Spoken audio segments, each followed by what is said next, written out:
हिमाचल प्रदेश में भले ही अंतिम चरण में लोकसभा और उपचुनाव होने वाले हैं, लेकिन भाजपा ने ग्राउंड लेवल पर जाकर काम करना शुरू कर दिया। प्रत्याशियों के नाम भी घोषित कर दिए हैं और सब लोग पूरी तैयारी के साथ जनता के बीच में उतरे हैं। लेकिन कांग्रेस अभी कहीं न कहीं पीछे नजर आ रही है और भाजपा भी यही आरोप लगा रही है कि कांग्रेस अपनी हार मान चुकी है, इसीलिए कोई भी जो नेता है अब चुनाव लड़ने के लिए आगे नहीं आ रहे। हमारे साथ बातचीत करने के लिए कैबिनेट मंत्री जगत नेगी मौजूद हैं। क्या कहना चाहेंगे सर? भाजपा ये कह रही है कि पहले ही हार मान चुकी है कांग्रेस, इसीलिए अभी तक ना तो प्रत्याशियों के नाम घोषित किए गए हैं और अभी जो बैठकों का दौर है वही खत्म नहीं हो रहा है। भाजपा का कहना कौन मानता है? ना मोदी जी की मन की बात कोई मान रहा है, ना आजकल जो बोल रहे हैं उनकी कोई बात मानता है। कांग्रेस पार्टी जो है ग्राउंड लेवल पे काम करने में विश्वास करती है। हमारी सरकार पिछले 14 महीने से ग्राउंड पर है। हर इलाके में पिछले 14 महीने में कांग्रेस की सरकार ने काम किए हैं। जो चुनावी वादे हैं उनको हमने पूरा किया है। ओपीएस हमने जो है बहाल किया है। महिलाओं को 1500 रुपए का सम्मान राशि वो हमने शुरू कर दिया है। रोजगार देना हमने शुरू कर दिया है और भी जो हमारे वादे हैं उनको हम पूरा कर रहे हैं। इसलिए हमें अभी से चुनाव में जाने की जो प्रचार करने की जरूरत कहाँ है? हमने तो अपना काम पहले ही कर रखा है।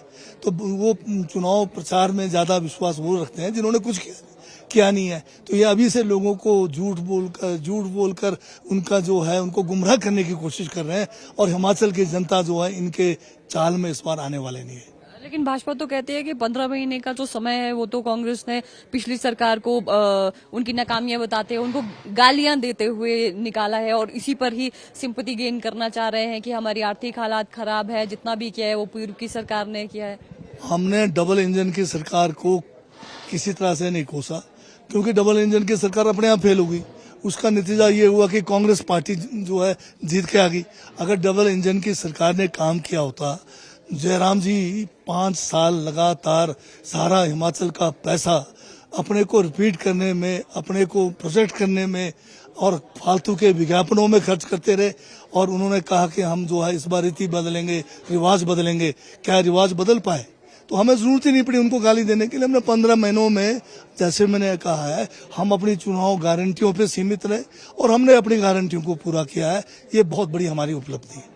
राज्यसभा चुनाव में भाजपा के प्रत्याशी की जीत हुई, उसके बाद से ही वो कह रहे हैं कि प्रदेश सरकार अल्पमत में आ गई है और अब विधायकों को डिस्क्वालीफाई करना, 3 निर्दलीय विधायकों के इस्तीफे यहाँ पर स्वीकार न करना, तो ये कहीं ना कहीं डर है कांग्रेस के अंदर और उन्हें ये मतलब कांग्रेस को ये डर सता रहा है कि कभी भी उनकी सरकार जा सकती है। पहली बात तो मैं ये पूछना चाहता हूँ कि ये जो 6 कांग्रेस के विधायक निष्कासित हुए, क्यों हुए निष्कासित? इसलिए हुए कि ये कांग्रेस पार्टी से चुनकर आए और नियम बना हुआ है, जब आप पार्टी के व्हिप के खिलाफ काम करोगे, आप पार्टी के जो भी आपके डायरेक्शंस है उसके खिलाफ अगर काम करोगे तो आपको निष्कासन करने का प्रावधान है। और उन्हीं प्रावधानों को लागू करके क्योंकि इन्होंने जो है 6 विधायकों ने, जब हमारा वहां पर बजट सेशन चला हुआ था, कट मोशन चला हुआ था, बजट प्रस्ताव पास होना था, उसमें इन्होंने जो है हमारा जो है साथ नहीं दिया। इन्होंने जो है इसका विरोध किया और साथ में डायरेक्शन था कि आपको ठीक है वोट किसी को भी आप दे सकते हैं, पर डायरेक्शन आपको जो है दिया गया है कि आपने पर्टिकुलर कैंडिडेट को देना है। आपने उस डायरेक्शन की अवहेलना की है। आप इसलिए जो है आपको निष्कासित किया गया है, वो नियम के तहत किया है। और आपने कहा कि निष्कासन गलत है, आप सुप्रीम कोर्ट भी गए, पर सुप्रीम कोर्ट से आपने केस वापस क्यों लिया? क्योंकि आप जानते हैं कि आपका निष्कासन सही हुआ है। आपने जो है गैर कानूनन जो है अपना जो है वोट दिया है, गैर कानूनन आप वोट से एब्सेंट रहे हैं, इसलिए आपको निष्कासित किया है। और कानून में भी आपको, सुप्रीम कोर्ट में भी आपको पता था कि वहाँ कोई फायदा होना नहीं है, तो अब आपने चुपचाप से वापस ले लिया। अब तो आप दागी बन गए 6 के 6। आपके ऊपर ये दाग लग गया कि आप दल बदल कानून के तहत जो है आप उसमें पाए गए हैं। तो अब ये जो दाग लग गया 6 के ऊपर, ये हमेशा के लग गया। ये 6 लोग हमेशा जो है दाग ही रहेंगे। इनका नाम जो है जयचंद के साथ जोड़ा जाएगा। तो 3 निर्दलीय विधायकों का जो इस्तीफा है उसे क्यों स्वीकार नहीं किया जा रहा है? वो तो अपनी इच्छा से जा रहे। उसमें भी ये कहना चाहता हूँ कि असली बात कोई नहीं कह रहा है। ये जो 3 निर्दलीय विधायक हैं, ये 27 फरवरी से लेकर 22 मार्च तक कहाँ थे? ये अपने घर में थे, अपने चुनाव क्षेत्र में थे। ये कहाँ थे? भाजपा के चुंगल में थे। भाजपा ने इनको कब्जा करके रखा हुआ था। पहले एक हिमाचल के होटल में रखा, फिर उसके बाद कुछ हफ्ते जो है एक चंडीगढ़ के नजदीक होटल में रखा, फिर वहां से चार्टर्ड प्लेन में वो भी मतलब सीआरपीएफ के सुरक्षा में इनको जो है उत्तराखंड ले गए, क्योंकि उत्तराखंड में बीजेपी की सरकार है। फिर वहां पर ऋषिकेश किसी होटल में बंद रखा, फिर वहां से भी इनको रातों रात दिल्ली ले गए, दिल्ली में भी वहां पर इनको पता नहीं कहां बंद रखा हुआ था।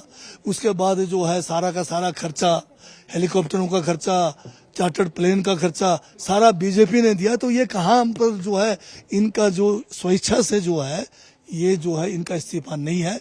हमने कंप्लेंट किया हुआ है माननीय स्पीकर साहब को कि ये जो है स्वेच्छा से नहीं है, ये दबाव में जो है इन्होंने दिया है। तो स्पीकर साहब उसके ऊपर इंक्वायरी करना चाहिए, ये हमने स्पीकर साहब से निवेदन किया है और इसकी इंक्वायरी होनी चाहिए।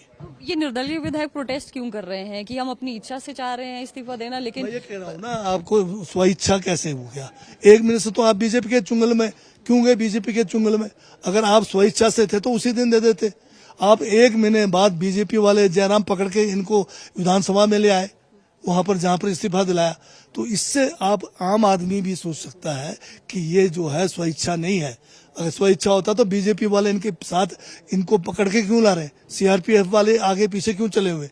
ये किसी दबाव के तहत इन्होंने जो है, किसी डर के तहत जो है, किसी प्रलोभन के तहत जो है इन्होंने इस्तीफा दिया है। उसकी हम इंक्वायरी मांग रहे हैं और इंक्वायरी मांगना कानूनन हमारा हक है, क्योंकि हम भी इसी विधानसभा के सदस्य हैं। और जब दूसरा कोई सदस्य इस्तीफा दे रहा है, कानून में लिखा है कि इसकी इंक्वायरी की जाए कि ये स्वेच्छा है या नहीं है। तो इस इंक्वायरी से क्यों डर रहे हैं? इंक्वायरी से डर क्यों रहे हैं ये? तो जिस तरह से ये गवर्नर हाउस गए, वहां पर उन्होंने कहा कि अपील की है कि एक पैरवी इनकी ओर से विधानसभा अध्यक्ष होगी, इनका जल्दी इस्तीफा स्वीकार किया जाए, लेकिन जो सरकार है वो कहीं ना कहीं टाल रही है इस चीज को। पहले तो ये जानने की जरूरत है कि भारत के संविधान में गवर्नर का अपना स्थान है और विधानसभा अध्यक्ष का अपना स्थान है। हर बीमारी के लिए जो है गवर्नर साहब के पास इलाज नहीं है और हर एक के लिए अपना अपना जो है कार्य क्षेत्र बांटा हुआ है।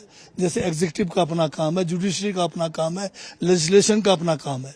तो ये गवर्नर के अधिकार क्षेत्र में भी नहीं आता है।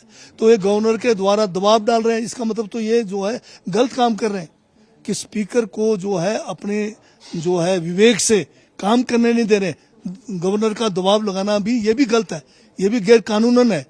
अगर आप किसी भी जो एक जो है हमारा कॉन्स्टिट्यूशनल पोस्ट पर है, स्पीकर साहब बैठे हुए, गवर्नर साहब भी एक कॉन्स्टिट्यूशनल पोस्ट पे बैठे हुए हैं। अब वो जो है उनका कार्य क्षेत्र में नहीं आता है तो अपने कार्य क्षेत्र से बाहर वो किसी को कहेंगे कि आप इसको इस किस्म का फैसला करो, कैसे कह सकते हैं? तो गवर्नर साहब ने बीच में ये भी कहा है कि मेरा कार्य क्षेत्र नहीं है, फिर भी मैं चिट्ठी लिख रहा हूँ। वो भी बात गलत है। क्यों चिट्ठी लिख रहे हैं? तो इसका मतलब अभी प्रोसीजर के अकॉर्डिंग अभी और वक्त लगेगा इनका जो प्रोसीजर। आप क्या इंक्वायरी नहीं चाहेंगे? क्या आप ये जानना नहीं चाहेंगे? जनता को इसका हक नहीं है कि ये बीजेपी के चुंगल में क्यों रहे इतने दिन से? क्या जयराम को क्या इंटरेस्ट है इनसे इस्तीफा दिलाने में? ये पूछना पड़ेगा। जयराम जी से क्यों नहीं पूछते आप कि क्या आपको इंटरेस्ट है इन तीनों का इस्तीफा दिलाने में? क्या इंटरेस्ट है आपको गवर्नर से जो है इन्फ्लुएंस कराने को स्पीकर को? ये भी गैर कानूनी है। तो आगामी चुनावों की अगर हम बात करें, कब तक प्रत्याशी घोषित कर दिए जाएंगे? जैसे हिमाचल प्रदेश में तो काफी ज्यादा हाइप देखने को मिले कि चाहे बात यहाँ पे कंगना रनौत की करे, अनुराग ठाकुर की करे, तो वो तो प्रचार कार्य के दौरान कह रहे हैं कि किस तरह से हिमाचल प्रदेश में फेल रही है कांग्रेस, इस तरह की चीजें उनकी ओर से कही जा रही। अब जिस तरह से ये 3 निर्दलीयों को जल्दी लगी इस्तीफे की, जयराम जी को लगा हुआ कि ये इस्तीफा जबरदस्ती दिलाकर किस तरह से करें, इस तरह से आप लोगों को भी जल्दी लगी है। हमारा चुनाव है आखिरी में, 7वें चरण में, तो बहुत समय है, आराम से फैसला करेंगे हम। क्या जल्दी लगी है? ये बीजेपी को जल्दी लगी है क्योंकि इनके पास है ना तो इनके पास चुनाव में लड़ने के लिए प्रत्याशी है, वो तो दूसरे पार्टियों से चुरा चुरा के ले आते हैं, धमका के ले आते हैं, किसी को भ्रष्ट बोलते हैं, बाद में अपने वॉशिंग मशीन में डाल के साफ कर देते हैं। अब इनको मंडी में कोई भी नहीं मिला तो इन्होंने जाके जो है कोई बॉलीवुड की जो है वहां से कोई एक्ट्रेस को ले आए हैं। तो बताइए जिनका इनके पास है क्या, बताइए। अब आजकल जो है या तो भ्रष्ट लोगों को ला रहे हैं या एक्ट्रेसों को ला रहे हैं। वो भी तो हिमाचल से ही है कंगना। पर मैंने कब एतराज किया है?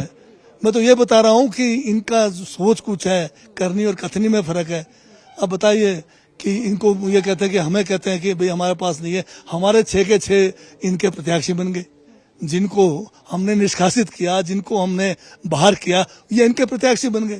तो इसी तरह से बॉलीवुड से और ले आओ, हम कौन रोक रहे हैं? अभी बहुत सारे हैं हिमाचल के, अभी बहुत सारे बॉलीवुड में स्टार है, सब उनको भी ले आइए, हमें क्या दिक्कत है? तो मतलब आने वाले समय में चाहे भाजपा कुछ भी करे लेकिन जीत कांग्रेस की होने। बिल्कुल, क्योंकि आज जनता भाजपा के द्वारा जो एक प्रचार चलाया गया है कि जो मतलब इन्होंने दुष्प्रचार किया है, पूरे जो है 1000 से ज्यादा टीवी चैनल अपने कब्जे में करके जो सवेरे से शाम तक मोदी मोदी करने में विश्वास करते हैं। अब जनता उब चुकी है, जनता जान चुकी है। You can fool some people for some time but you can not fool all people for all time. Thank you sir. तो ये थे कैबिनेट मंत्री जगत सिंह नेगी जिन्होंने सीधे तौर पर यहाँ पर कहा है भले ही भाजपा की ओर से जिस तरह के हथकंडे यहाँ पर अपनाए जा रहे हैं, चाहे प्रत्याशियों की बात की जाए या फिर हिमाचल प्रदेश सरकार में अस्थिरता पैदा करने की बात, लेकिन इस तरह के जितने भी उनके मंसूबे हैं वो हिमाचल प्रदेश में कामयाब नहीं होने वाले हैं। हिमाचल प्रदेश में आगामी समय में सरकार जो चुनाव होने वाले हैं लोकसभा और उपचुनाव में, दोनों में ही कांग्रेस की जीत होने वाली है और भाजपा अपने मंसूबों में कामयाब नहीं होगी। शिमला से कैमरा पर्सन कार्तिक ठाकुर के साथ मैं रेशमा कश्यप, डेली पोस्ट पंजाब हरियाणा हिमाचल।